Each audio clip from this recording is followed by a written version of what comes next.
my mother, and her mother before her were born and raised here in Adairsville.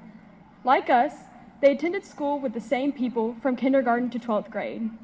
Like we are about to do, they once graduated from Adairsville High School.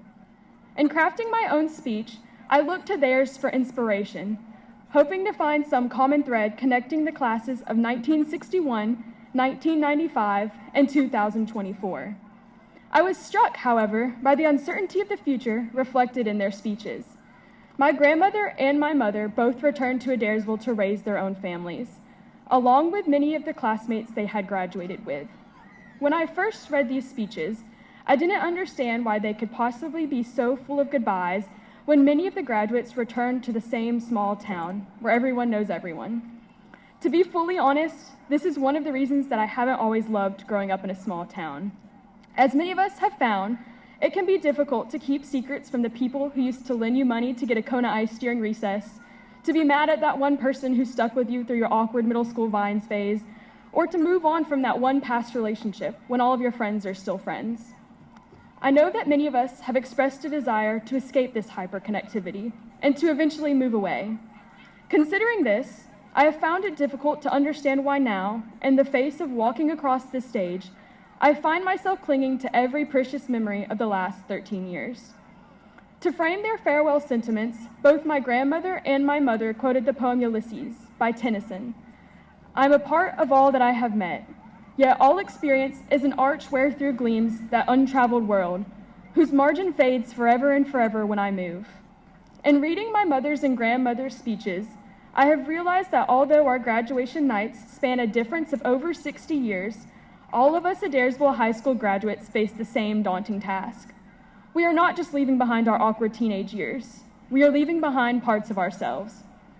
Although we may return one day, our relationships with one another will never be like they are now. We are so lucky to have had a high school experience where our school and family lives have been so closely intertwined that they have become one. Together, we have learned what it means to love, and now, for the first time, we are facing that untraveled world without each other by our sides. Class, without school binding us together, we are no longer guaranteed a second chance to get things right.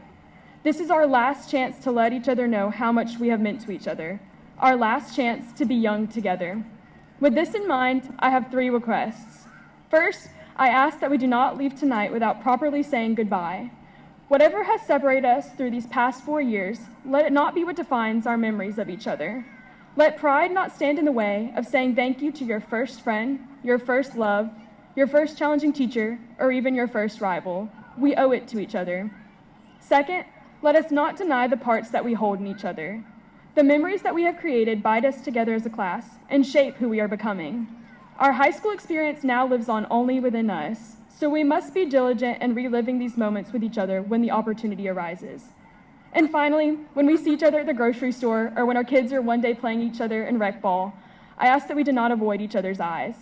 We have shared our childhood, and no matter what will separate us in the years to come, we will always have this.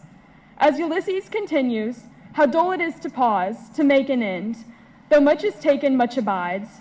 Class of 2024, let us move into tomorrow not grieving all that we lose tonight, but rather cherishing all that we are lucky enough to have called ours for a brief moment in time. I love you guys, and thank you.